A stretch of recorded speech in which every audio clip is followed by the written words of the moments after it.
Good evening, ladies and gentlemen. Welcome back to another round of the Genisus Esports Kaizen Championship.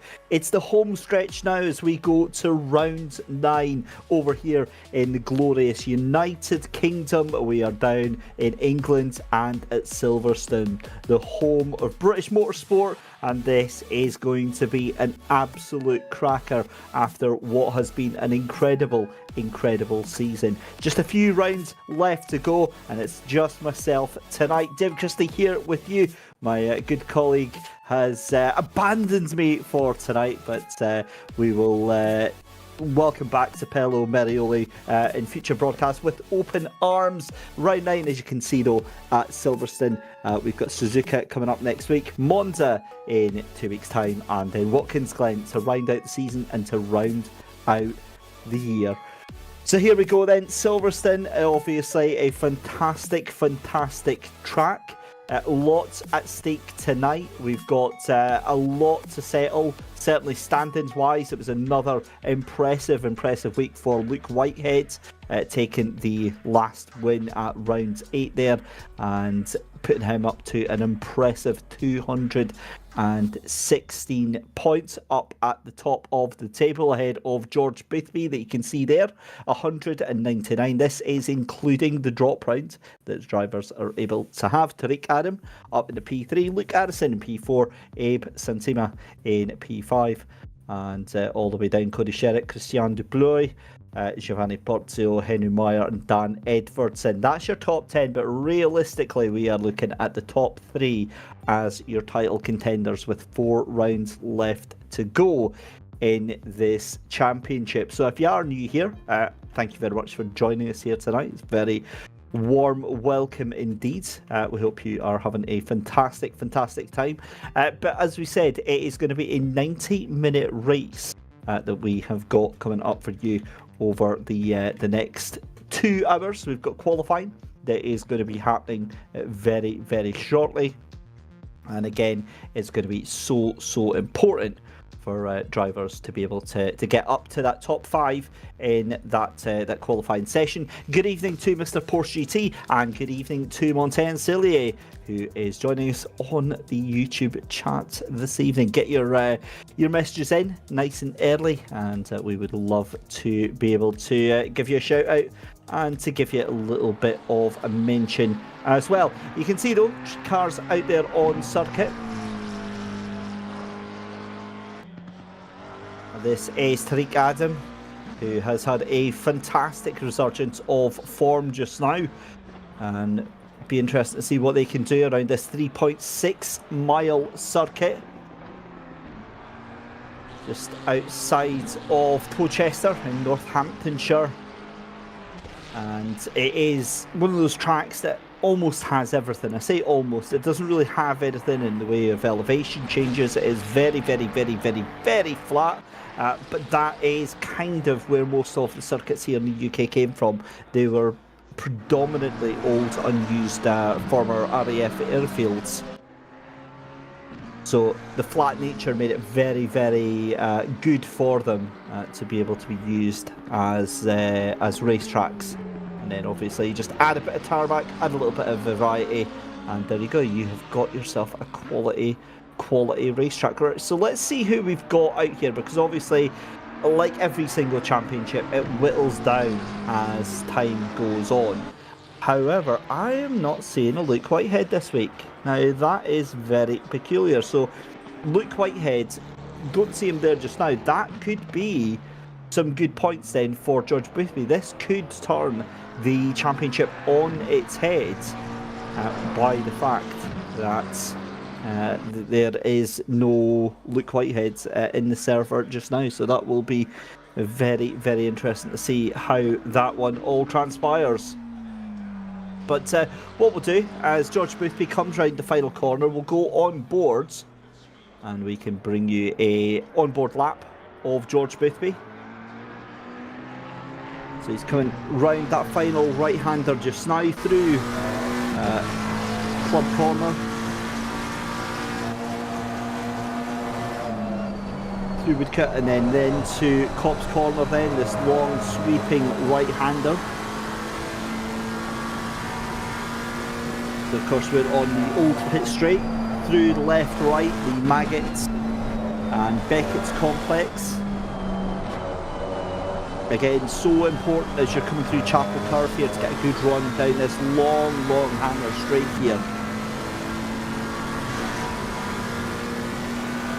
Under the bridge, and then it's going to be picking a braking marker on the left hand side. There we go. In the Stowe corner, pull that car around, keep it tucked in nice and early, let it drift out as much as you possibly can, possibly a little bit too wide there, but onto the brakes. Into Club Corner.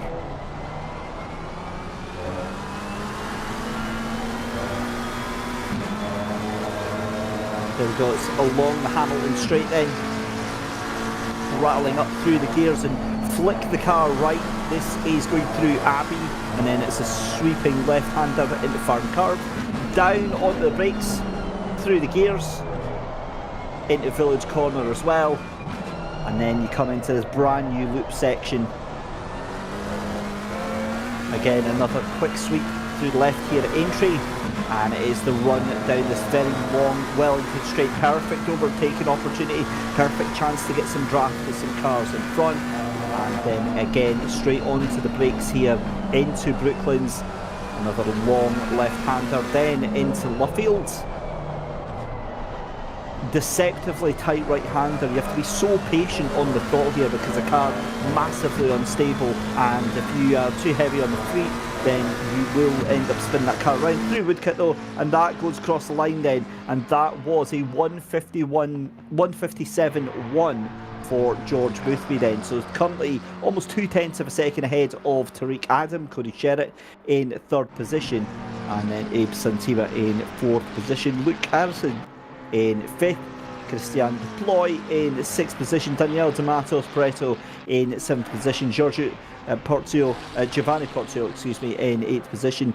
It's then Christian Fenter in ninth, Dan Edferson in 10th position, and Sean Scott in 11th position, with Felipe Rija in 12th position as well. Got to apologise for Sean, because apparently I've been butchering his name all through this entire season, both myself and Tapello. So I'm pretty sure we can find somebody else's name to butcher for the remaining 4 rounds nonetheless. But 2 minutes left to go in qualifying ahead of tonight's 90-minute race. It's safe to say that it looks like George Boothby on that pole position, just 0.2 ahead of Tariq Adam.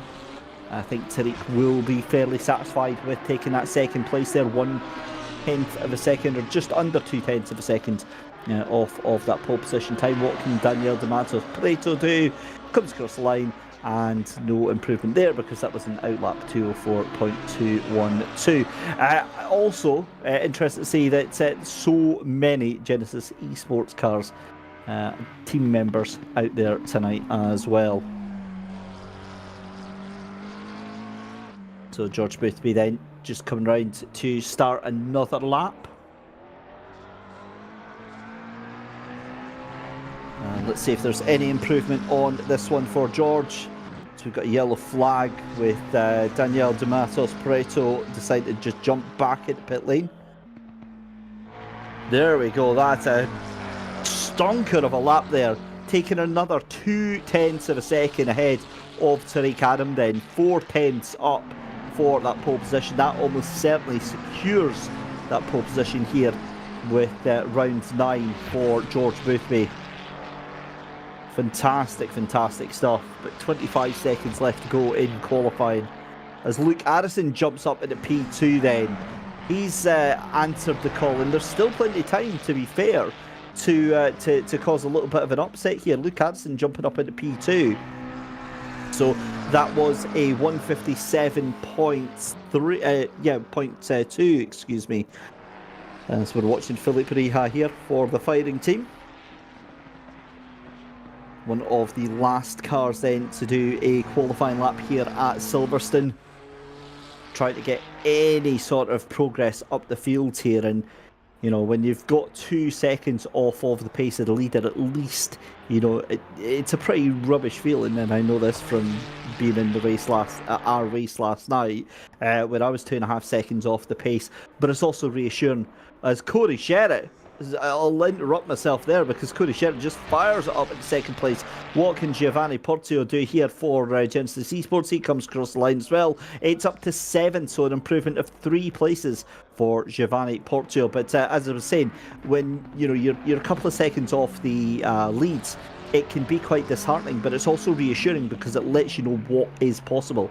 Obviously you're not as fast as the leader, but it shows you that there is more time to be extracted both from the car and from yourself as well.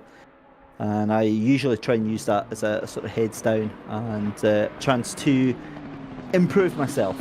As Tariq Adam then now down to 4th position, he's going to have to improve himself as well. He was looking pretty on the front row of that grid, but again, that's not to be just now because he's been put down as Abe Santima now just a couple of hundreds away from that time. But what can Tariq Adam do through the final corner as Christian Duploy went up to P4 very briefly, but then Tariq Adam right at the gasp up to P3. That was a fantastic qualifying session then. Tariq Adam is in 3rd position. So with 12 cars, it's going to be a fairly quick run down the order, but we can spend a little bit of time actually talking about all of the drivers and a little bit about how their championship has gone so far, because obviously context massively important. And while it might be a bit disappointing that we have only got 12 cars on the grid, remember, life goes on. They might have things come up or obligations come on, and that's why they've got this drop round as well. But from experience in sim racing, it's what happens towards the end of these championships. People decide, well, I'm not really in a contention with this, so I'm maybe going to try and go elsewhere. But either way, it's great to see still fantastic turnout with 12 cars out there on the grid. I think the lowest I've ever done is I did a 6-hour race and there was 8 cars out there. There was 7 cars out there. So we're still well above that. George Boothby on pole position then, looking to get some free and easy points tonight to bring that championship right down towards the end there. Cody Sherritt on that front row of the grid, sharing that front row, and he'll be in 2nd place. Tariq Adam in P3 on row 2, sharing that row with Luke Addison. That fantastic final lap qualifying there. Christian Duploy in 5th position alongside Abe Santima in that gold coloured car you can just see in the background on the right hand side. That is your top 6 so far. Giovanni Porzio in 7th position. Then you've got Daniel de Matos Preto in 8th on row 4. Then row 5 is going to be Christian Fenter along with Dan Edvardson in 9th and 10th position. Then at the back on row 6 in 11th position is going to be Sean Scudder, and then in 12th position is going to be Felipe Rija in that final position. So that's all the cars. They'll be taking their last minute checks in their setup menu, getting all the tyres sorted out, all the fuel sorted out as well. Remember, it's a 90-minute race. There's a mandatory pit stop that will be happening.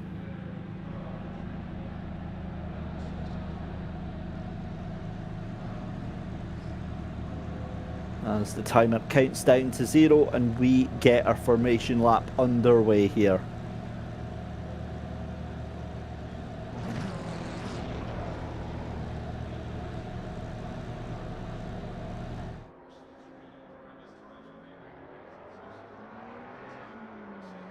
There we go then. George Boothby leads the 12 cars off the grid here at Silverstone to get underway.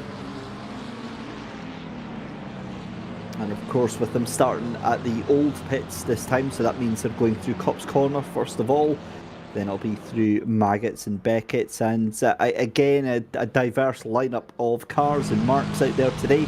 McLaren leading the way, Ferraris out there as well. Only the one Lamborghini, which I find very surprising. The Lamborghinis tend to have a qualifying pace, but then kind of drop away during the race itself. Then you have got BMWs in there as well, just the one of them. So that really is, 1, 2, 3, 4 different marks that we've got out there on display today. With the cars making their way through Maggots and Beckett's then, this is coming down that long hanger straight here just now. So normally they would be doing upwards about 160, 170 miles an hour on the brakes in towards Stowe Corner. This is a very leisurely pace lap that we see underway just now. They are just taking their time. And to be honest with you, I don't blame you. I'd be making sure that all the T's were crossed and the I's were dotted.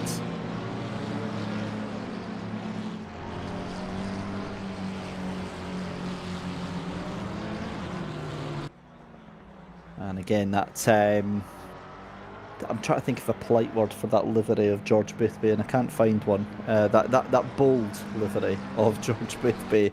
The luminescent yellow / green and fuchsia. You're not going to forget it in a hurry. That's for sure. As we see the beautiful new wing of Silverstone, a track that I'm trying to think last time I was down there at Silverstone. I think it was 2 years ago, and that new complex is just absolutely fantastic. Really nice to see in person. Fantastic addition to the complex. But again, with the final 4 rounds away to get underway here for this Genisus Esports Kaizen Championship here, a chance for the drivers to reflect, a chance for the drivers to appreciate what a season it has been for them, and for some of the drivers who maybe haven't had it all their own way this season, a chance for some free points. That's the way I would be looking at tonight. Even if you're down outside the top 10 here, it's a good chance to get some healthy points and to move up positions as well, given the fact that everybody in the top 12 guaranteed to score points here tonight. Minimum of 4 points will be on offer. So for the likes of, say, Dan Edwardson and Felipe Rija, they could score double-digit points here tonight, and that would make a huge difference to their standings on the leaderboards.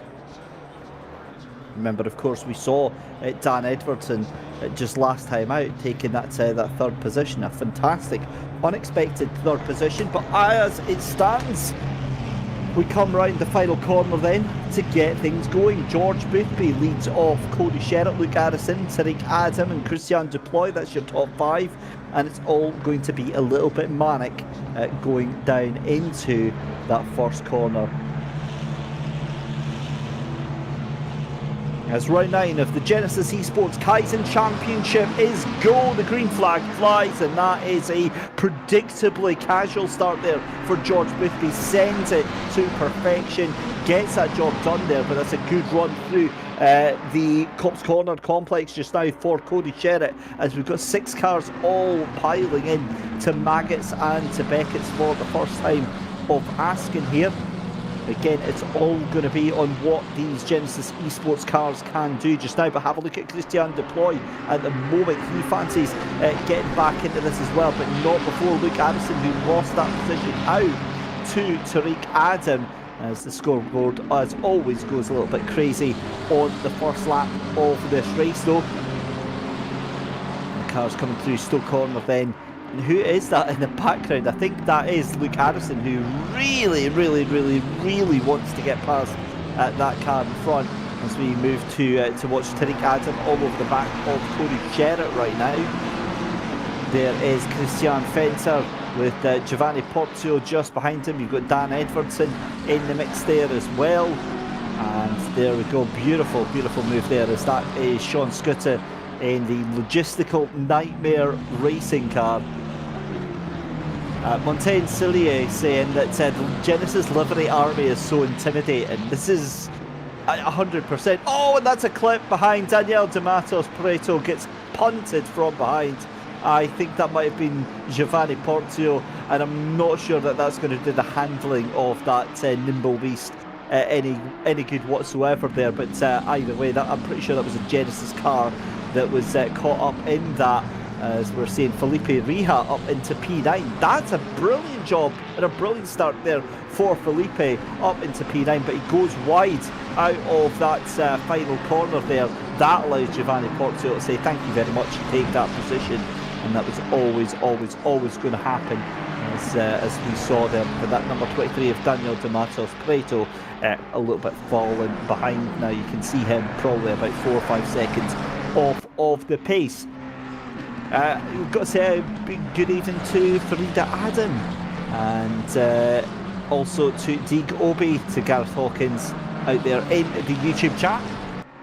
So let's see what can happen here with Cody Sherritt, because he wants to get that position back from, or he wants to hold on to that position from Terry Cadden here. But it's a case of, well, whoever's brave enough actually to make this happen, because that was wide from Cody going into Stoke corner. Tariq Adam trying to make a name for himself here, tries to go around. No way has he just done that. That's outrageous. Surely Cody's just let him through there, because he's driven right around the outside of him. I mean, that is absolutely unheard of, coming through into through the Vale and then into Club Corner. That's insane. What a move from Tariq Adam. Up into P2 then. He probably needs the points a little more right now, and again with the whole point situation, that is going to be 30 points as it stands, as we've got a little bit of action going on further back there. Christian Deploy trying to take on Luke Addison just now. Addison taking some interesting lines, we'll say, through the right-hander there at Village, and yeah, that was never ever going to work. You can also see Abe Santima having a little go there. He fancies sticking on to this battle here. But again, the first 5-10 minutes of this race, so vitally important for these drivers here, because they want to be able to hold on to everything that's going on. They're not going to be able to do that, because Tariq Adam now 1.5 seconds behind George Boothby. Whether that gap comes down, we'll have to wait and see, as this is a move on Felipe Rija by the number 15 car. Oh! That was the longest moment there, but fair play. Felipe Rija there holds on to it, and Sean Scoots getting up into that 10th position. I've got a feeling that may be a penalty going the way, but Dan Edwardson getting a 10-second time penalty. That is going to be for previous contact there. As we've got a replay coming up then. Let's have a look. This is earlier on. That's a BMW. So I saw the Genesis car into the back of the Lamborghini, but I didn't see it being pinballed into that by the BMW. So Dan Edwardson then in the BMW gets a 10-second penalty, and well, again, you hate to see it, but it is what it is, and the stewards obviously getting on top of those small to medium-sized bonks, to use their terminology. So there we go. That's the first penalty already been assigned. We're barely even 5 minutes into the race here. I can tell you that they are looking at what happened earlier on between the 34 and the 15. I would imagine that is going to be a penalty, as there is confirmation of race control. 10-second time penalty to car number 13 for causing a collision with the number 14 car. So that is Dan Edwardson and Giovanni Porzio. Back to your race leader though, 1.7 seconds ahead is Tariq Adam right now. So that battle for the lead of the race is kind of well and truly starting to fizzle away, as we knew it was very likely to do. George Boothby and Luke Whitehead have just been on a completely different pace level to everyone else out there on track at the moment, and they've proved why they deserve to be right at the top of the championship that we're watching at the moment. I mean, at the moment, George Boothby with the 35 points here, he would actually jump into the lead of this championship here. He would be up on 234 points, so that would put him what's that, around about 18 points? Around about 16 points ahead of Luke Whitehead. So again, what's the play for with 3 rounds to go after this?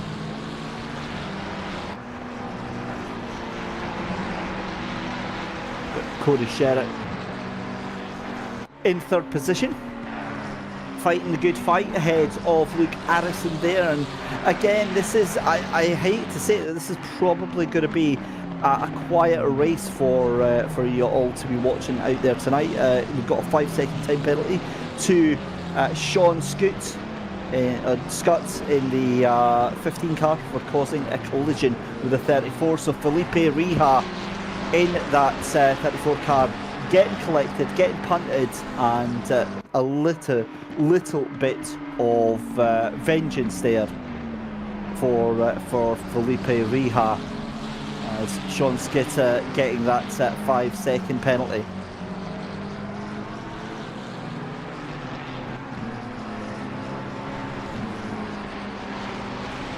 So I think what we're going to do, ladies and gentlemen, collectively as an entire watching army here, we're going to get our pillows and our sleeping bags, and we're just going to cozy down here, because this is going to be one of those races, I think, unfortunately, that we're going to wake up in about 60 minutes time and then try and catch up on what is happening here. And spare a thought for the drivers out there just now, because Silverstone is one of those tracks where you do just tend to circulate. If you're massively faster, then you'll likely try and make a move here, but what you tend to find is that qualifying naturally sorts all that out. It doesn't tend to be too many drivers out of position, and with the race itself, it tends to be just these gaps opening up, and that's what we're seeing here. Barring any mistakes, any issues with the drivers, then that's completely different. But for the most part, yeah, this is going to be a long hour for sure. But hey, that's why we are here. You got to take the rough with the smooth, and that is exactly the principle here of the Genisus Esports Kaizen Championship. As we're watching Luke Addison here trying to hunt down Cody Sherritt. I don't know if that is going to happen here. He needs to certainly get within 2-3 tenths of a second, and then potentially can do something with this run coming out of the left-hander here as they go down that fantastic Wellington straight on the run down towards Brooklands. That left-hander that just cuts away from them. I always tend to get this corner quite wrong, because I'll put the car in nice and early and then just drift the car a little bit too wide, and then have a terrible run in towards Luffield here, which is exactly where they are just now, to round off another lap. But you can see, well, Luke Harrison is getting a little bit closer. He's not quite close enough to just keep into that toe of Cody Sherritt in front.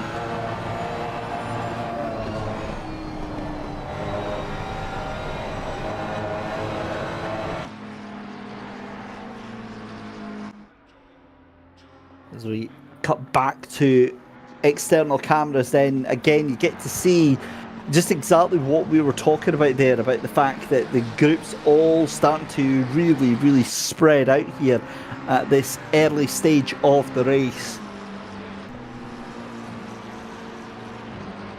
And again, it's deceptive, because you think he's tantalisingly close to Cody Sherritt, but there's nothing really to be gained here other than just the odd position here, because Luke Harrison currently in P4 for the championship, and the difference between these two positions, that if they were to swap between sort of 3rd and 4th position, then is around about 7 points. No, sorry, 4 points, because it's 25 points for 3rd position and then 21 for 4th position. So 4 points is not really worth taking out another car or just overdriving the car for. It's really just not worth it in any way whatsoever.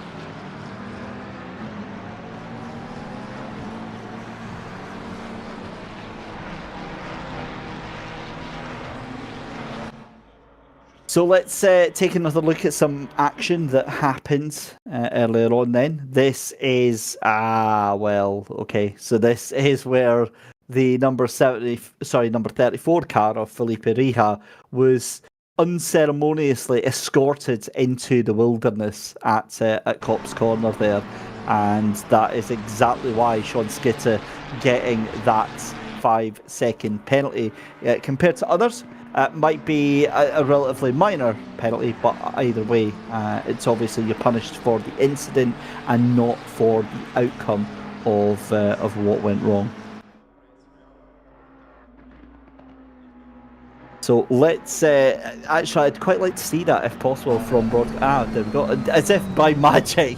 And I mean, to be fair, Felipe, the fact that he kept into that, that's a great recovery there from Felipe Rija.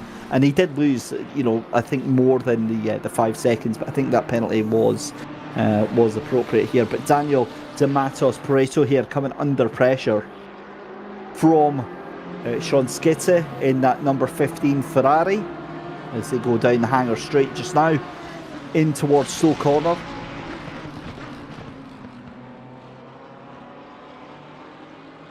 And then again, it's going to be that run down to the final half of the circuit, I think, where this is all make or break, basically.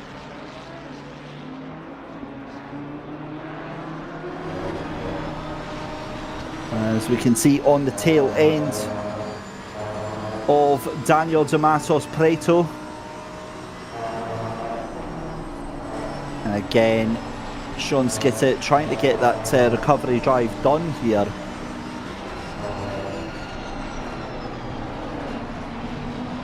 But not happening just now. So Daniel de Matos Pareto getting that 10th position back. And to be honest with you, it looks to be absolutely tearing away right now. I thought that position was going to come under threat there, but obviously with him just taking that over, or just doing that overtake there, yeah, I think that's a really, really good move done.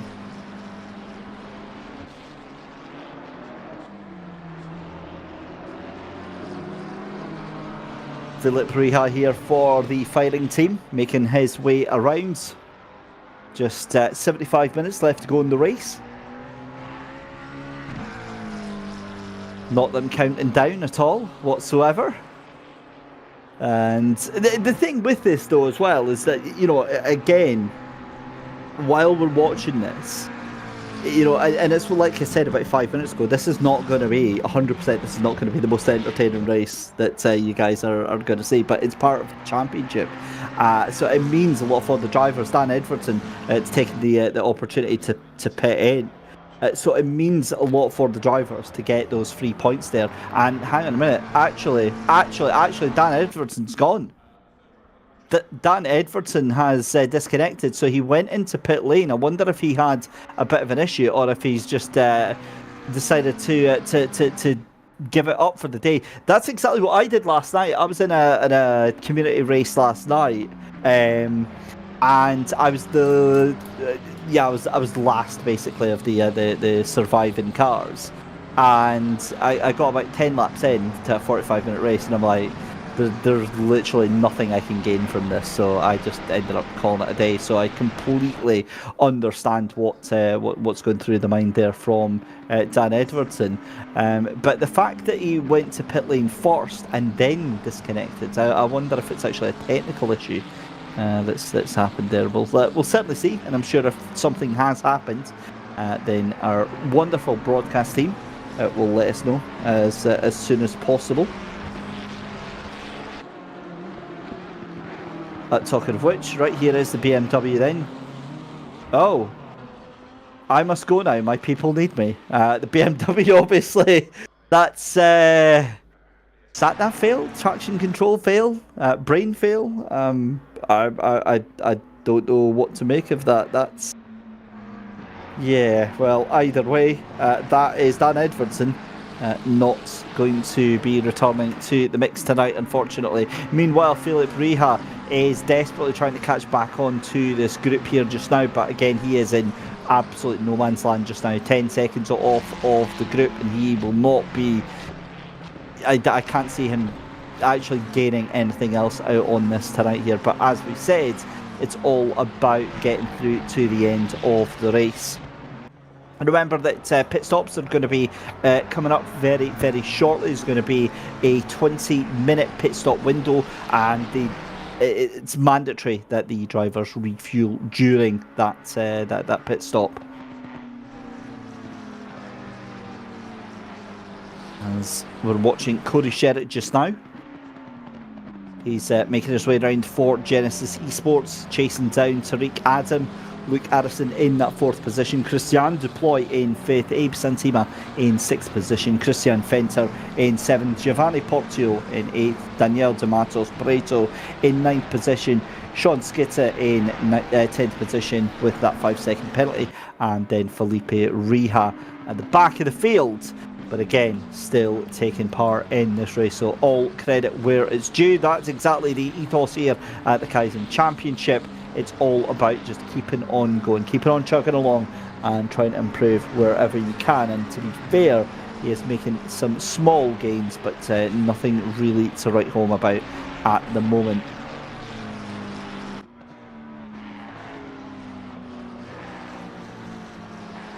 Christian Deploy here for Genisus Esports again. I feel like every second car here is Genisus Esports at the moment.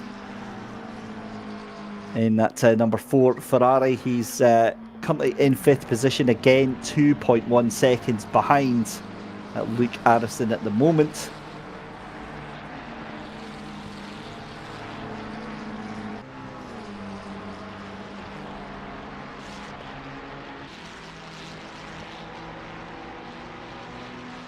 And George Boothby, though, well and truly into the lead of this race. But saying that, the gap hasn't streaked away as much as I thought it was going to. That gap now just 1.7 seconds to Tariq Adam. So Tariq doing a fantastic job of holding on to that car. The thing with it as well is that it's not a case of, George Boothby is just, he can't be bothered, or that Tariq Adam is going exceptionally fast. It's just the whole field is not allowing George Boothby to get away. That is an interesting concept for sure. We haven't seen that so far through the season, so it could be a little bit of tyre management. It could be a bit of just pace management from George Boothby. It goes up very slightly, but again, it's a case of waiting to see how this all pans out.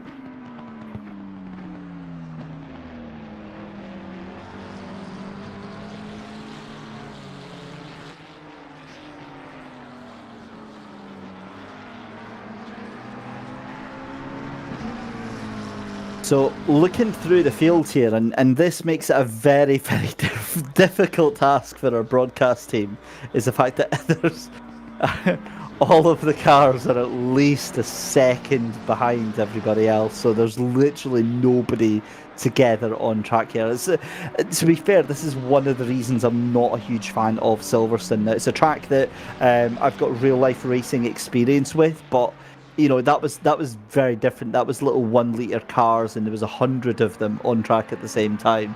Whereas with this, you've got 11 GT3 cars sharing a 3.6 mile circuit, and they're all with outside of a second to each other. Yeah, it's difficult to say the least. And the thing is for me as well, I get so bored so easily when I'm behind the wheel. So if this was me, I'll be honest, I'd be struggling at this point to actually concentrate, and it'd be interesting to see and hear from the drivers how they keep their focus, keep their determination here, because at this point, no word of a lie, it's literally just hot lapping. That's all you're doing. You've got a car maybe in front of you that you can try and chase down, but for the likes of Cody Sherritt, for the likes of Luke Addison, they're not going to catch that car in front of them unless they make a mistake. Now, Abe Santima here, he might be able to close down on Christian Deploy, but other than that, everybody else, it's literally just lap after lap after lap after lap. And if there's any excitement, if there's any drama or anything like that, then we will absolutely bring it to you. But for just now, this is what we have got. 11 cars all on track at the same time together, all just making their way around, and basically all just making sure that that they get that they get their points. Tandem warheads. 1 more hour to suffer. 1 more hour. Keep it. We're watching and listening. Yes. Come on. It's actually 68 minutes, my friend. 68 minutes, and you better believe we will be bringing you all 68 minutes of this. I might not have my sanity left at the end of this race, but we will bring you out. Now, the thing to keep in mind is that Sean Skate is actually going to end up at the back of the field because obviously he's got his 5-second penalty. So, you know, he would be as well pushing as hard as he possibly can to try and make some places up there. But again, 3.6 seconds up the road is Daniel Tomatoes Preto. That gap was around about 0.6 of a second. I was trying to remember there, and yeah, that is that's going to be a very, very difficult job to try and magically find that pace from somewhere.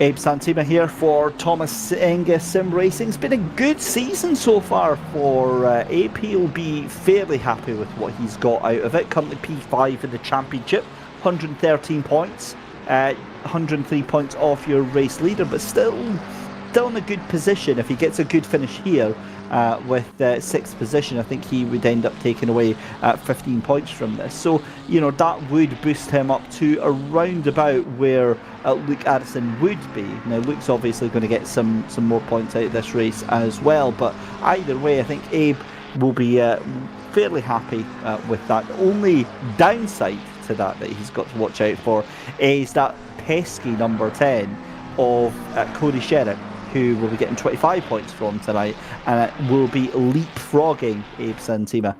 So Cody Sherritt is going to actually end up moving up positions as a result of tonight. Now, what's going to happen to Tariq Adam? Because with Tariq Adam being in 2nd place, now Tariq Adam, believe it or not, is going to stay, I think, in the 3rd position. Yeah, so he'll end up having 211 points as it goes just now, and with that means that he will just be 5 points off of Luke Whitehead. So, you know, being honest, this race really blows a hole in the chances of Luke Whitehead. It doesn't do them in completely, but it is still a pretty significant issue for him. Tandem Warhead saying 69, you say? Winky face, like an absolute sleazeball. No, I actually said 68, mate. 68 minutes was left, and we've managed to, since then, do a whole 3 minutes. A whole 3 minutes have passed since that comment. God help us all. This is... I did say we're going to have to get a sleeping bag and pillow for this one. We're going to wake up and they're still racing here at Silverstone. It's not that. I mean, the one small mercy is the fact that they're not racing at Paul Ricard. Paul Ricard and this level of gap. I'm sorry. That's at which point I've got a medical emergency. You know, I'm just. You're sitting on this broadcast all by yourself. That's essentially what I am saying on that one. But nonetheless, we do have pit stops. We can still get something out of this. We can get some chaos and some potential drama out of this. Not that I am crossing every finger and crossing every toe, waiting for that to happen. As again, we're having a quick look at Christian Deploy making his way through the complex at Maggots and Beckett's. Let's have a look at their lap times though. And the thing is that, I mean, they're not wildly different. They're not hugely different, but at the other end of the market, they're not improving. So, like, George Boothby is obviously one of the fastest drivers on track.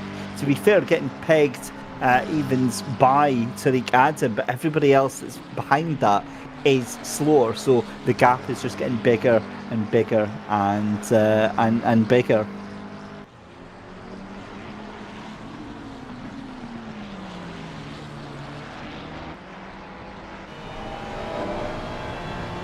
On board with Luke Addison. Comes through towards the final part of the circuit, then through that long right-hander there at Abbey, into the farm curve, onto the brakes, then in towards Village. Going to get that car tucked in nice and early. Again, sweep out the car wide so you can bring it back in for the loop. And then as soon as you possibly can, it's onto the accelerator again, and then through the left-hander at Aintree.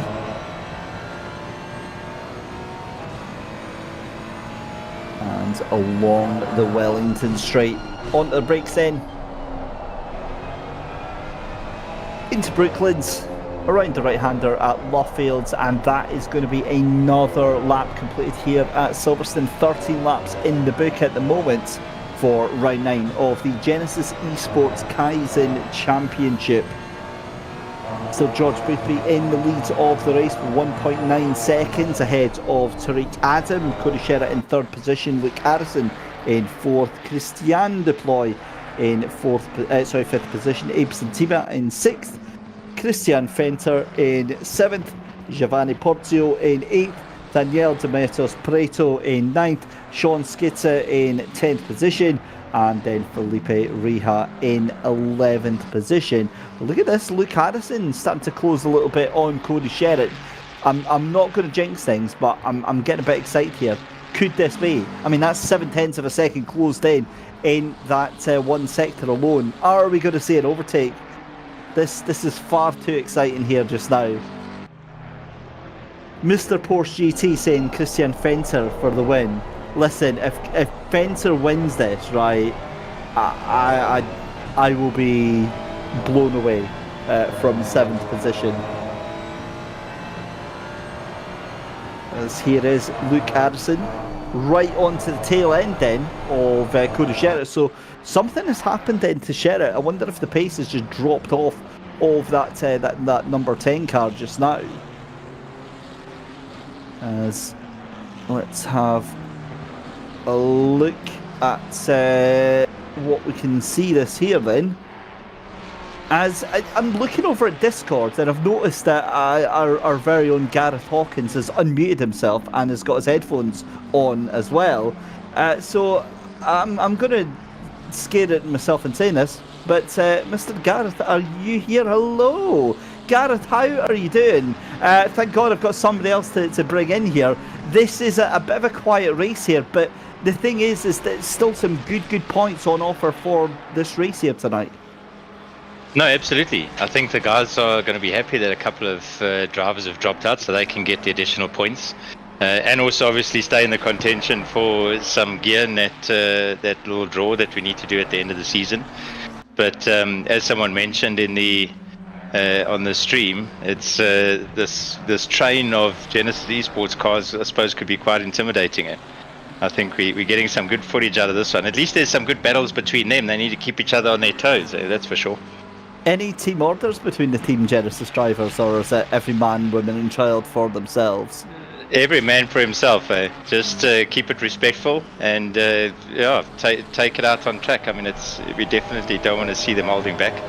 And I see old Sherritt is slowing down a bit, and Luke's going to be catching him shortly. So I'm keeping a keen eye on this pit wall, and that little snake of Sherritt's is dropping down a bit. So I think they're going to have a bit of a spat shortly. Yeah, we're watching just now on the tail end of Cody Sherritt, and you can see the Ferrari of Luke Harrison getting closer and closer and looking very, very menacing indeed. Possibly trying to make a move there as Felipe Rija, I get the feeling, has decided to call that quits. He's into the pits there after a moment, and Maggots and Beckett's brought out the yellow flag. He's in the pit lane getting repairs just now. But again, that is not great. So we're now left with 10 cars out there on track. Going back to the start of the season, Gareth, and obviously we had a chat just as the championship got underway. We're 9 rounds in now. What's your thoughts on how the season has gone so far? Are you happy from your side of view with how the community's taken to it?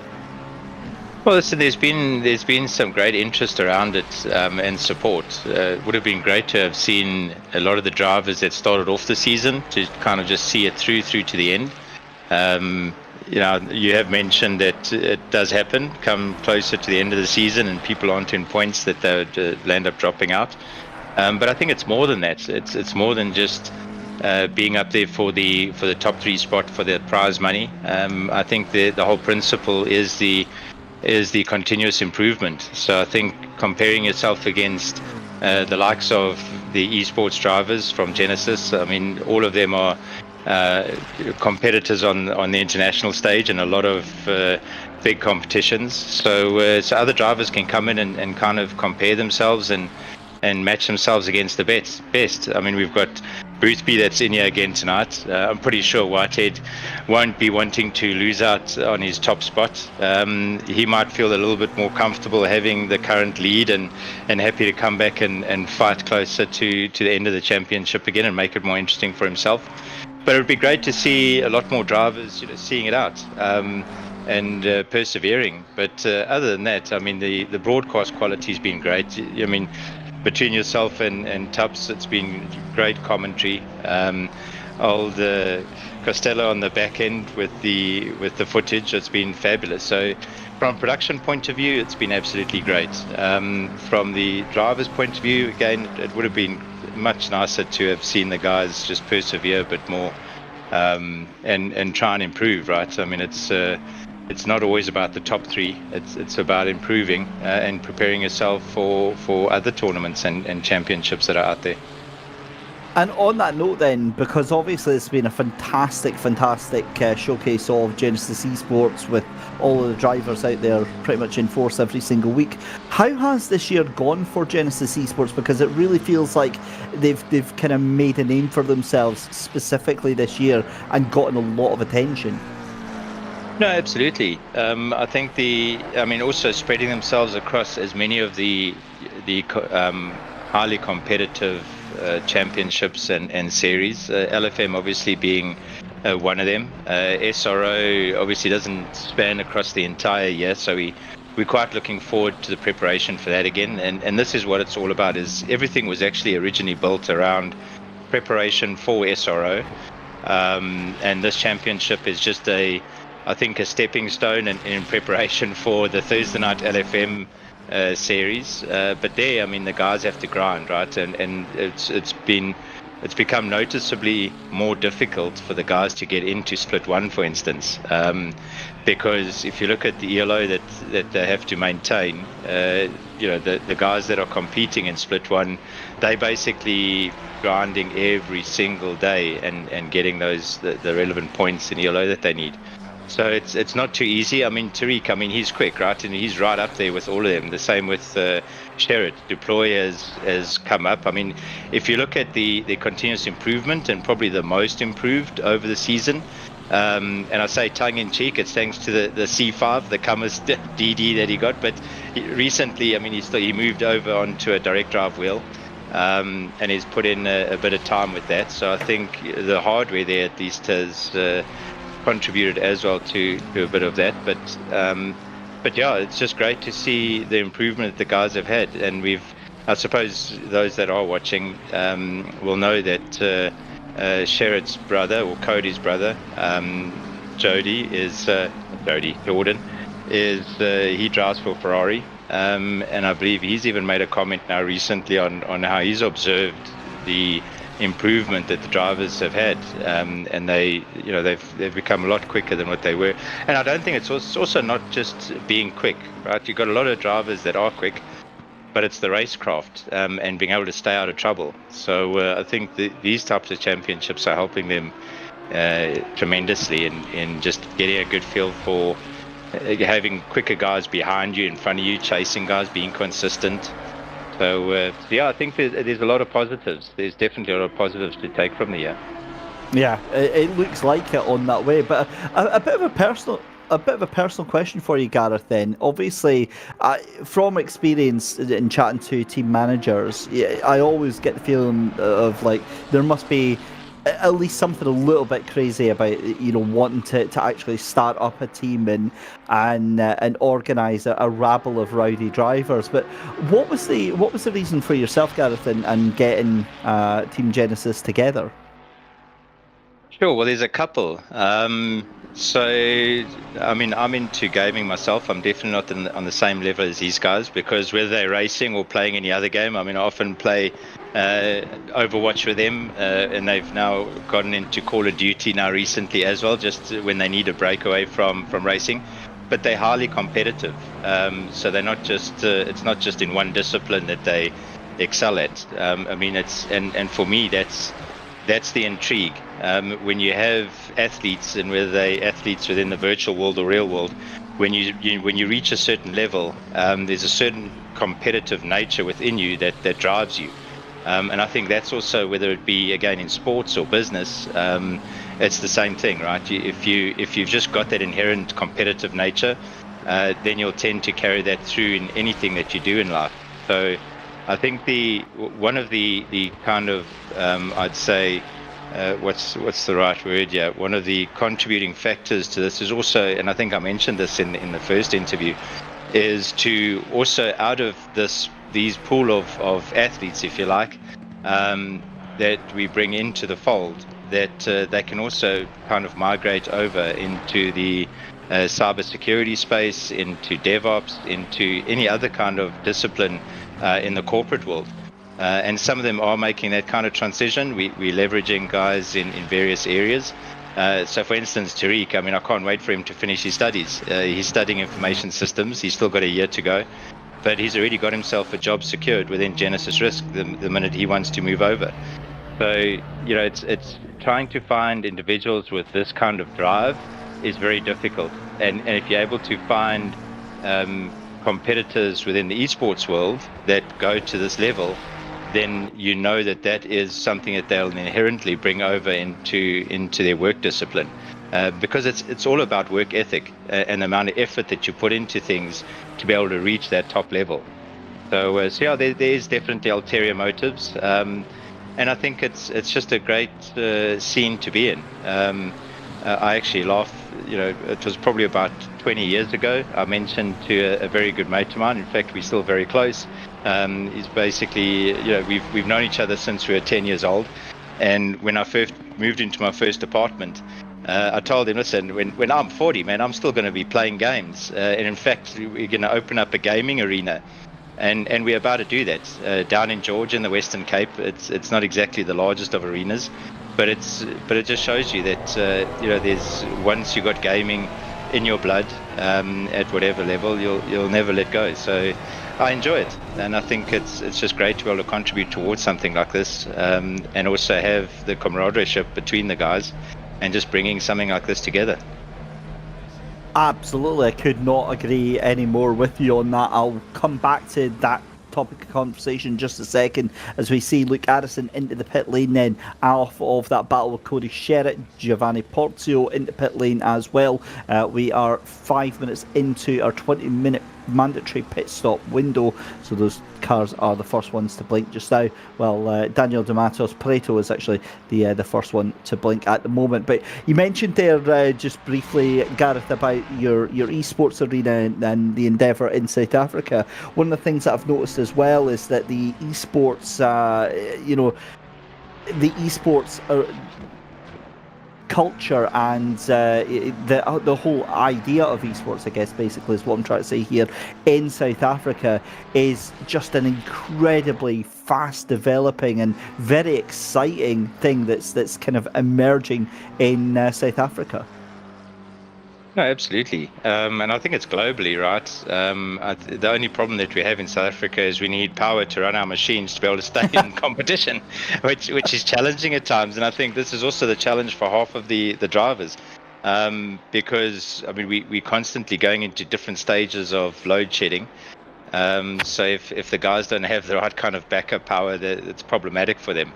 So that's something we've got to sort out. So if there's any sponsors out there willing to sponsor alternative power for drivers and esports enthusiasts and competitors, I mean, it's a perfect place to be. But Actually, just for a second, Gareth, just to interrupt there a second, for anyone that's not been to South Africa, maybe that isn't familiar, can you explain what load shedding is? Sure, that's so Sorry, PTSD here. Well, in its simplest form, it's literally just trying to alleviate the load on the national power grid. So, I mean, over years, the power grid has been deteriorating, and due to various reasons. But ultimately, it comes down to not having the right planning in place. So as the grid starts deteriorating and things need maintenance and power stations are falling over, so there's obviously higher demand for power, yet there's less supply. So all the plan around that is to basically switch off certain areas. So it's a forced brownout, if you like, in various areas, just to be able to share that load across various areas of the grid. So depending on the time of year, so generally we'll even see in winter that it happens more because a lot of people are using heaters, right? They've got to try and keep their houses warm. So there's a higher demand, and so we go into higher stages of load shedding, because we've got stage 1 through to 8, I believe is the highest. Stage 9, we often made jokes that stage 9 or stage 10 is a candle in a match.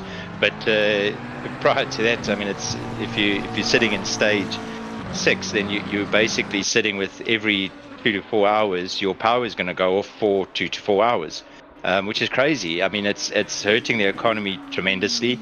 I mean, there was even an article now recently around VW making commentary around it's just making it very difficult. And if you think of some of our major industries, it's manufacturing and mining, and those two are two big power-hungry industries, right? But it brings in a lot of revenue into our GDP.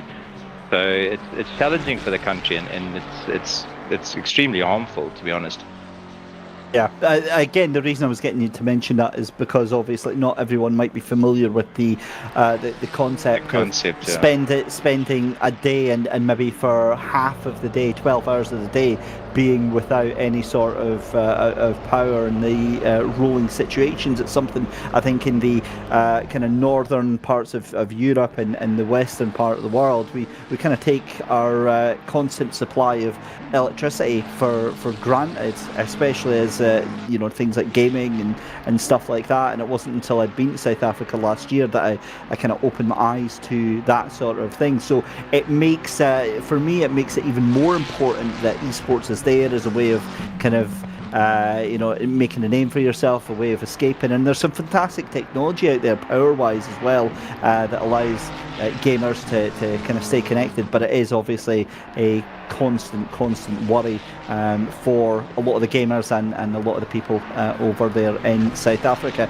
Just very quickly, we're coming up to the halfway point of the pit stop window. 10 minutes left to go on that one. Tariq Adam, Luke Addison, we've got Christian Fenter in there as well. This is a battle though for second position. That is Tariq Adam just ahead of Luke Addison. So this is now starting to develop very quickly indeed. And this has kind of come out of nowhere. Shows you how quickly the undercut can come into effect here. And again, I think that this might be a move for position coming down into Stowe Corner, but can't quite make anything of it just now. Luke Addison here trying to get the move. And again, with the one thing that's impressed me here, Gareth, with all of these drivers here from Genisus is the remarkable display of racecraft awareness and also patience. Is that something that is part of the team, or is that just something that comes with the guys that are part of the package? Well, it's something that they develop over time. If you look at between Tariq, Luke, and Cody, they obviously the core of the esports team.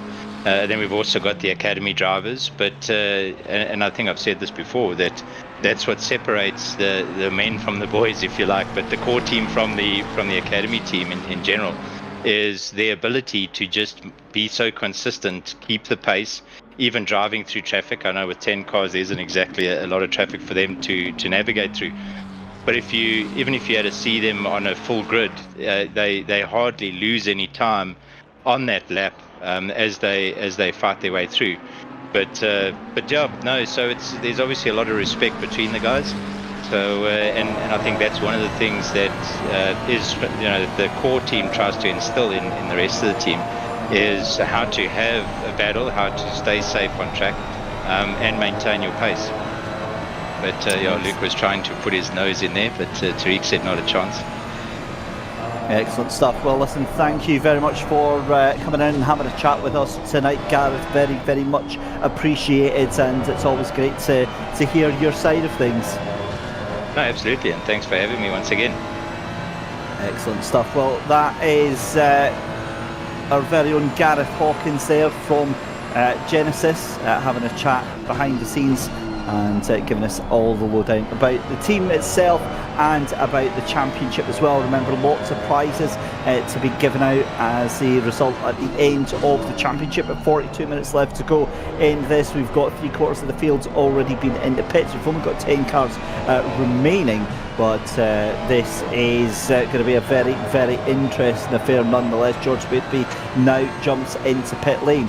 That just leaves Christian Deploy and Sean Skitter to head into pit lane. So 2 cars remaining to jump into pit lane as it stands. So there we go. George Boothby hits his marks. Christian Deploy is into pit lane as well. And again, it's going to be on the jacks in a case of waiting to see what happens with them. So let's go and have a look here as Luke Addison, no pun intended, is in 5th position. But again, that will change. He's on to the back end of Tariq Adam here. And again, the way that this battle has kind of opened itself up now, we were watching how this was going to play out here. And Tariq Adam now shown that his early pace has kind of just brought him straight back to the likes of Luke Addison and Cody Sherritt. It was interesting to note as well hearing that Cody, relative to Jordan Sherritt, now that was a piece of the puzzle that I hadn't actually put together there, but obviously makes perfect sense. Jordan, somebody that I've commentated on many times as part of the SimGrid and part of SRO events as well, and obviously passing on some of that experience to the younger one in Cody. But that's number 10 Ferrari down there in 6th position. That will go up into P4, and there we go, as all of the cars have done their pit stop now with 5 3/4 minutes left to go in the pit stop window.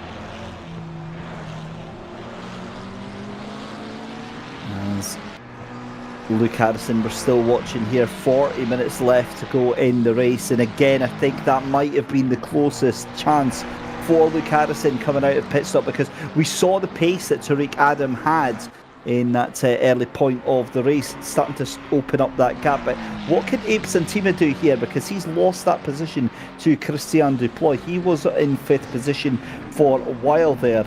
But again, that McLaren trying to claw back that position from the Ferrari, and the Ferrari looking quite vulnerable here. So we were kind of devoid of any overtaking for the half hour there. I think we're now starting to get a little bit of action, starting to trickle back into life here for round 9 of the Genisus Esports Kaizen Championship. A little bit of a look there from Abe Santima, and you'll forgive me, it's been quite a while since we've seen any overtaking here on this ride, so I'm absolutely going to jump on this one with both hands here. But either way, let's go on board with Abe Santima and listen to the engine.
through.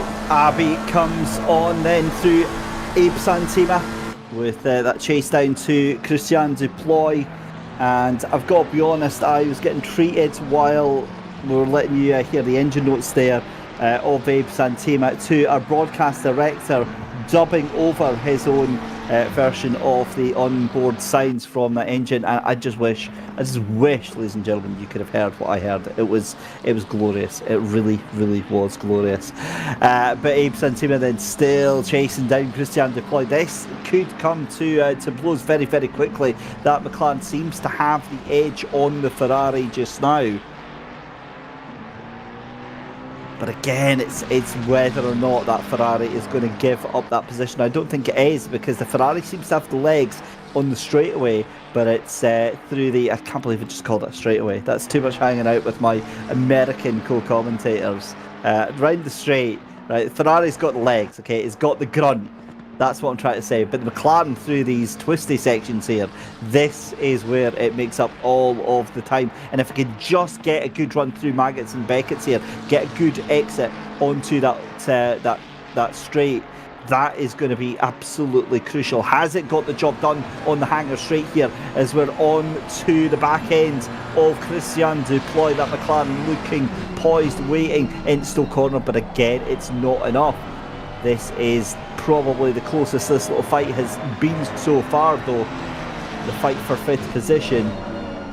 As the pit stop window comes to an end, everybody has done their mandatory pit stop. We've got 10 cars left out there on track at the moment. But again, you can see just Christian Duploy able to open up a little bit of a gap here. Can we do anything through Copse Corner? Through the left, through Abbey and through the Farm Curve? No, not yet. But again, it could be on the braking here that McLaren's able to actually do something here. But I think Christian Duploy just doing everything that he needs to right now. The problem is that pressure builds and builds and builds, and Christian Duploy, if he's happy with the car, if he's happy with that pressure, fine, he'll be absolutely sorted with that.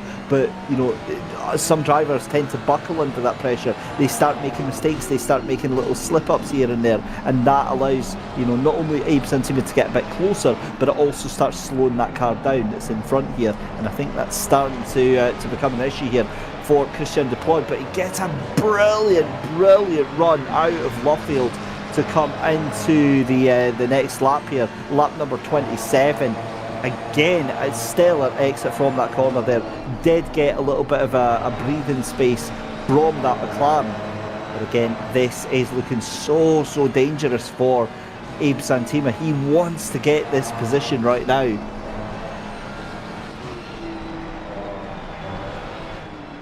Using all of the curb there, possibly even a little bit more so there. But again, on the run through the hanger straight here, what can Christian Duploy? He's got enough in the tank. Look at the way that he's starting to stretch away again from that McLaren here. This is just not happening. With half an hour to go, it's going to have to be a mistake there from the Ferrari, because Abe Santima can fire it in nice and early into Stowe, but he ends up costing himself even more time. That gap's now going up to, 3/4 tenths of a second here. So Duploy is doing everything magnificently well. As George Boothby, I've just noticed the 7.7 seconds off into the leads. So that one is not going to be happening. However, what I have noticed is Cody Sherritt is close right up to Luke Addison. 4 tenths of a second is the gap there. We go picture in picture. What is going on? We were starved of any sort of interest in any action for the majority of the race, and now we're starting to get it in droves here. So much so we've actually got to have 2 pictures. Luke Addison in the top right though, fighting off Cody Sherritt just now. As you can see, Abe Santima desperately trying to take this 5th position away from Christian Duploy in that bottom left hand side there. So Duploy and Santima, they are going round the right hander at Luffield again, whereas you can already see over the start finish line that is Luke Addison and Cody Sherritt. Now that McLaren looks to be much closer to Christian Duploy this time by, but again it's not enough. Again, it's just not enough to actually make this happen here.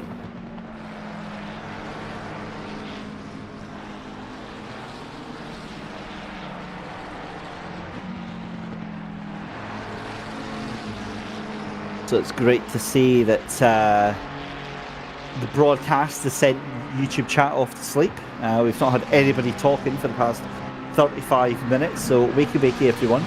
We're coming up to the final half hour of the race. You're going to want to see this. You're going to want to enjoy in everything that's about to get underway here for round 9 of the Genisus Esports Kaizen Championship, live here from Silverstone. George Boothby in the lead of the race, 8.2 seconds ahead of Tariq Adam right now. And Luke Addison in third position. He is trying to fight off Cody Sherritt. And then it's Christian Duploy with Abe Santima in 5th and 6th position.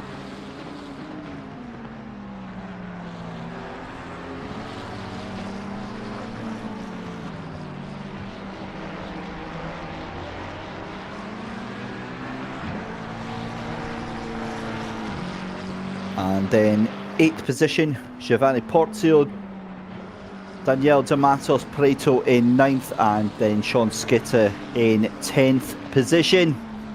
That's how they line up just now. And again, it looks like the gap's now starting to eke back out. Santima might have burned through those tyres a little bit too quickly. He's now 0.7 of a second behind Christian Deploy. And Cody Sherritt now starting to fall back again behind Luke Addison. This is the thing, is that once you get within half a second, you get that toe, it keeps you well within that little area. But as soon as you lose out on that, you start to go backwards quite quickly indeed, and you lose that little boost here. However, Abe Santima decides that he wants to have another go at this again.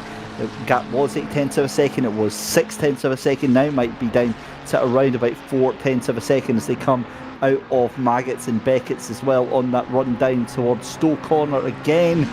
But again, it's just too far back. 0.4 of a second is absolutely spot on here.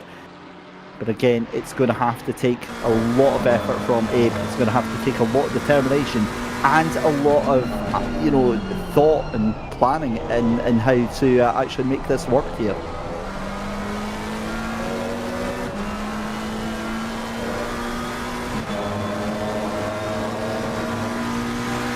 So as we head down towards Abbey then,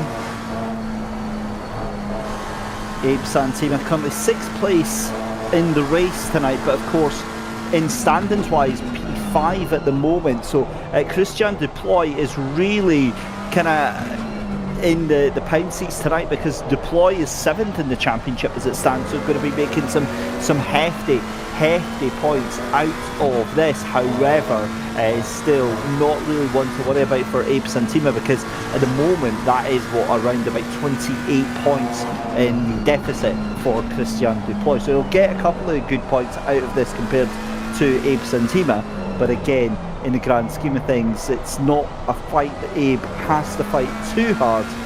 But obviously, yeah, try telling that to these drivers here. That is something that they are just going to naturally want to do, which is why we see Cody Sherritt here. Wow, that is how you get it wrong at Copse Corner. Over optimistic, over speeds, and oh my god, that car nearly went headfirst into the barriers there.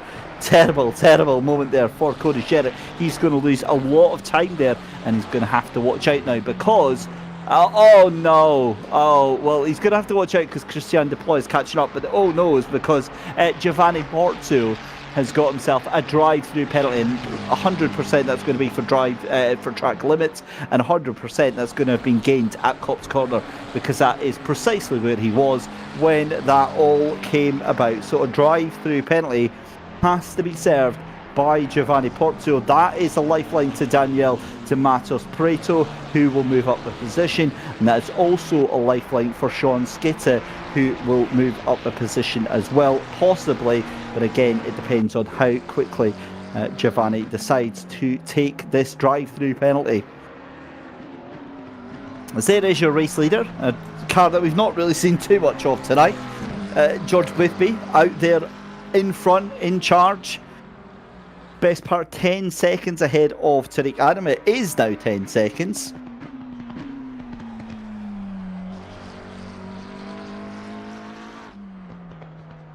As round the final corner comes George then to complete another lap then. Let's see if we can go on board with George and get a view from his point. Absolutely dominating this race just now.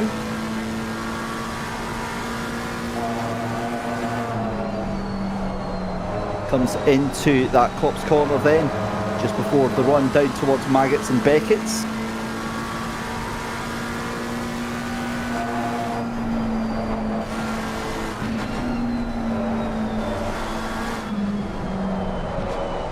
Through that left, right, left complex. And again, being by yourself at the moment then gives George that confidence to just manage the race, manage the pace, and do his own thing. As he chases down 35 points that are on offer tonight, that will take him up to 224 points, put him 8 points ahead of George Boothby in the lead of the championship. In fact, I tell a lie, it'll put him up to 234 points there. My maths obviously decided to fail at this late point in the evening, so that will put him around about 16 or 18 points ahead of Luke Whitehead. Significant advantage there though, but Luke will likely, as we heard from Gareth earlier on, likely be back in the next couple of rounds to try and recover that title. He will not be wanting to let that one go too easily. As into the pits then. And yep, Giovanni Porto has gone into pits, but has stayed ahead actually in 9th position. So unfortunately, Sean Scutta not getting that position that we thought he might have been able to get there, as George Boothby having to take quite a few chunks out of that corner there through that final right-hander. And well, it wasn't quite as smooth as I thought it was going to be. A 158.2, 6/10 of a second off of his best time. Nonetheless, it's enough to absolutely chomp through every other car out there on the grid at the moment. And unfortunately, ladies and gentlemen, as excited as we were to have two different fights going on between Luke Harrison and Cody Sherritt, and between Christian Deploy and Abe Santima, I'm afraid that it looks like those fights have been extinguished. 1 second gap between the two of them just now. Cody is trying to regain that gap between Luke Harrison and himself, but again, it's a case of how quickly. Actually, I'm going to hold that thought there, because that gap is coming down a lot faster than I thought it was there. It was, remember, 1.4 seconds, now it's 1 second, and now it's 7/10 of a second. So Cody Sherritt on the absolute warpath here, but it seems to be as soon as he gets to about 4/10 of a second out, that's when the time just seems to completely stall, and any progress that he's able to make kind of disappears. But here is Cody Sherritt then, coming up towards Abbey then, chasing down Luke Harrison. Luke again just managing the pace as best as he can right now through Farm Corner, and then it'll be on the break into the right-hander. And again, it's I mean, for me, Luke doesn't really need to do anything. It's Cody, it's the one that has to push like hell to try and get a third position, and Luke can quite happily just sit there. He's in 4th place in the championship. This will give him some fantastic points. He's not going to jump up any positions for sure, but he still will get a healthy little boost from tonight's race.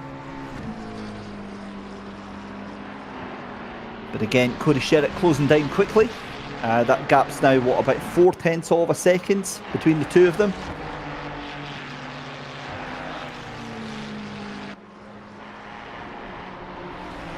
And again, we've said this all the way through the race, the gap actually between Deploy and Santima, that's actually coming down again as well. That went up to about a second, and now it's down to 7/10 of a second. So we could actually be getting some more action in this race towards the end of it. Again, we'll wait with bated breath If you do like what you are seeing here, folks, please remember to subscribe to the Genisus Esports channel. There'll be more broadcasts like this coming on the way. We've got another 3 rounds of the Genisus Esports Kaizen Championship, and I'm sure they have got lots of other awesome content that they put out, as well as their awesome Risk It or Regret It series, which I need to see coming back. I'd very much like to see that some more episodes of that. That was part of their Sim to Real program that they were running last year, and fingers crossed if we get enough support, we'll get that back out as well. And as always, head over to GenisisExtreme.com. Get more information about the cyber security side of things. Part of the partners for the broadcast tonight. We're watching with Cody Sherritt, then 0.5 of a second losing time, a little bit of time out to Luke Addison there. 20 minutes just over left to go in this race here. And again, Christian Deploy under pressure from Abe Santima.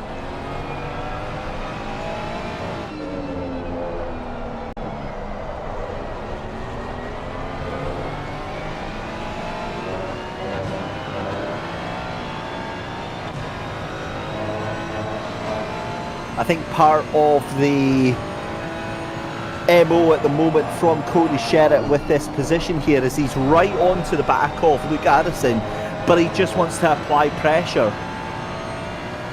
He just wants to push that car in front. I don't think he's going to be coming up alongside it. I don't think he's going to be sticking his nose in where he doesn't need to.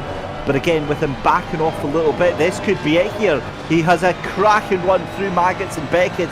Cody Sherritt right onto the back end of Luke Harrison now as they come along that long hanger straight on the run down towards Stowe Corner. Again, late braking there from Cody Sherritt. That washes him out wide a little bit. That's going to allow Luke Harrison to get the run. That's wide for Luke Harrison, and that's going to be a track cut almost for sure. Again, it's like living on borrowed time for those track cuts, because you're only allowed to do 3 of them when you're on your final warning, and then you are into the bin for a drive-through penalty automatically assigned by the game itself.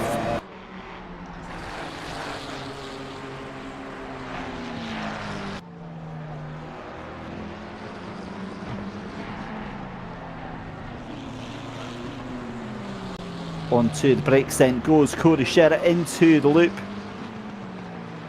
And I'm also seeing that gap actually down to Christian Deploy come down very quickly as well. That was, remember that was what, 2.5 seconds I think it was. It was then 2.3, now it's 2.1. So you can see Abe Santima there off in the background. I wonder if they've got the message from race control that they're deciding to have a little bit of fun and make this a little 4-way battle between themselves. That would be a hell of a finish to this race with 20 minutes left to go here. I'd very much enjoy that, but I definitely don't think that is what is going on here.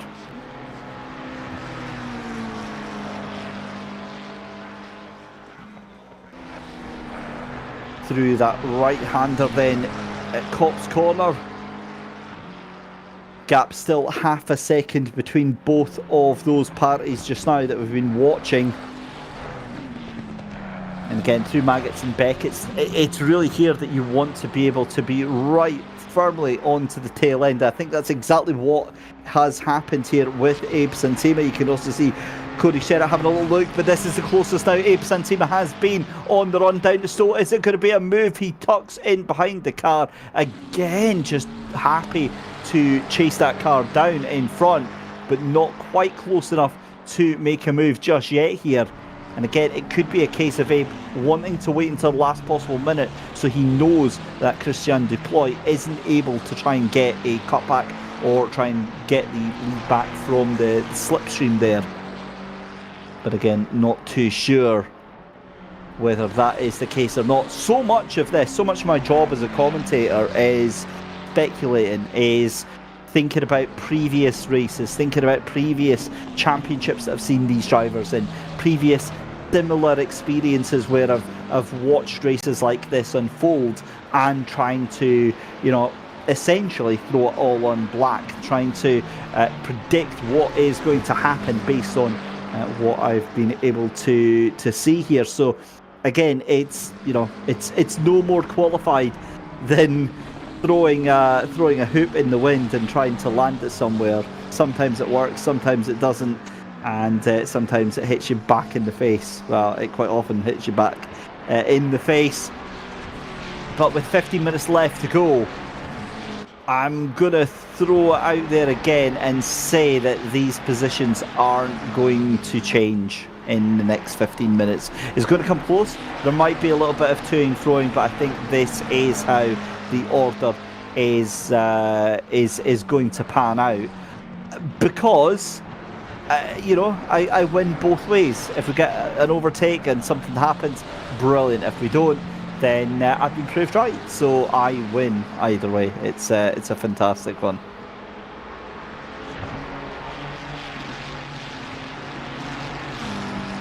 Watching the cars coming down that hangar straight again. Looks like Luke Harrison and Cody Sherritt a little bit closer than they have been previously, but I do wonder if Sherritt's overcooking the tyres there. He's starting to drift wide at Stowe Corner and start to fall back a little bit into the clutches here of Christian Duploy and Abe Santima, so that gap has gone up significantly. And yeah, this is definitely not what I had on my bingo card for tonight.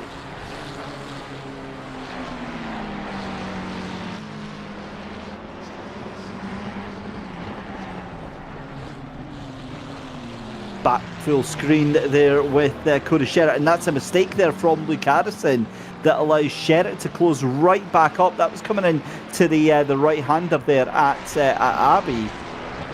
So couldn't quite make anything of that there just now, but Cody Sherritt then firmly onto the back end of Luke Harrison again. And that gap now, probably about 0.3 of a second, if that, between the two of them. So that's lost about 0.4 of a second, I think, between the gap between Luke Harrison and Cody Sherritt. But again, it's whether or not Sherritt's got anything left into the tank.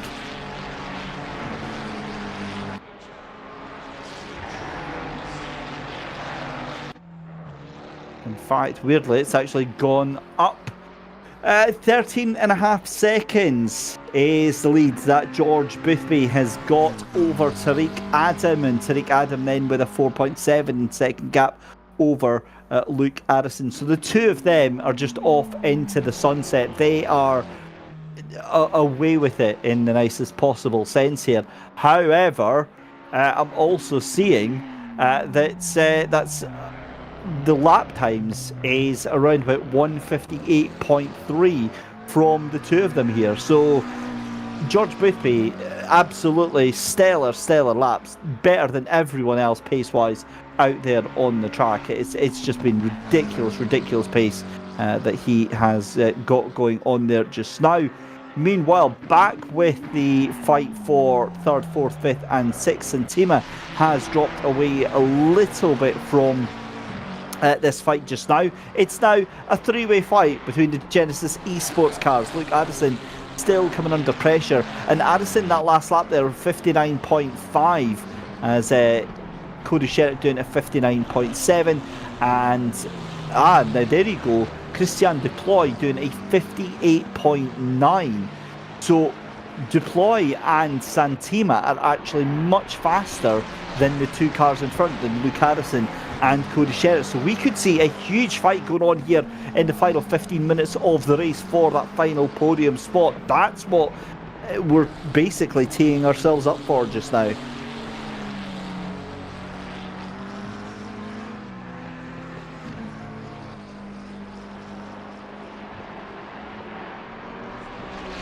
So it looks like we've lost another car from the order then. We have lost Daniel de Matos Preto from the order. The number 23 Lamborghini has decided to park it and call a day. We're down to 9 cars left on track, which is a shame because you've got like 10 minutes left to go, 15 minutes left to go. You might as well just hold it out. But if I'm right in saying, I think Daniel has lost some points by doing that. That now means that Sean Scudder is up into 9th position now, and that is going to be at 9 points for Sean on that one. So that is going to move him up considerably, given that he is under 20 points just now. Giovanni Porzio in that 8th position, though, he will be able to get some decent points, I think, out of that, but we'll find out what happened to the Lamborghini, as this is going to be a... well, there we go. Through the barriers of speed and sound and lights, we say goodbye to Daniel D'Amato Prato there, who has left us alone. His planet needs him. So yeah, not the best, but it was great seeing him while he was here.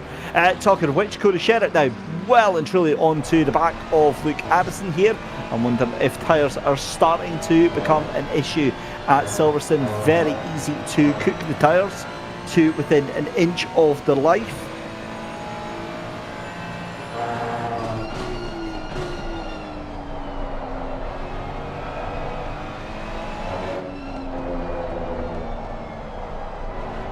Round the final corner they come, and again that's wide from Cody Sherritt. That's going to throw him into the clutches here of Christian Duploy.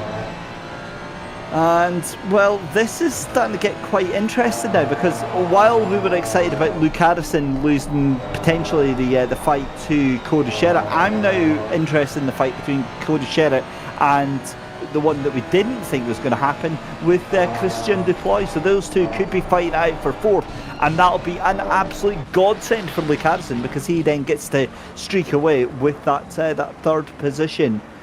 That's certainly what he'll be hoping for just now. Fantastic helicopter shot from our broadcast producer. Very, very heartfelt thank you to Daniel Costello for providing us all of the wonderful sound and vision tonight. And there we go again, Cody Sherritt right up to the back end of Luke Harrison.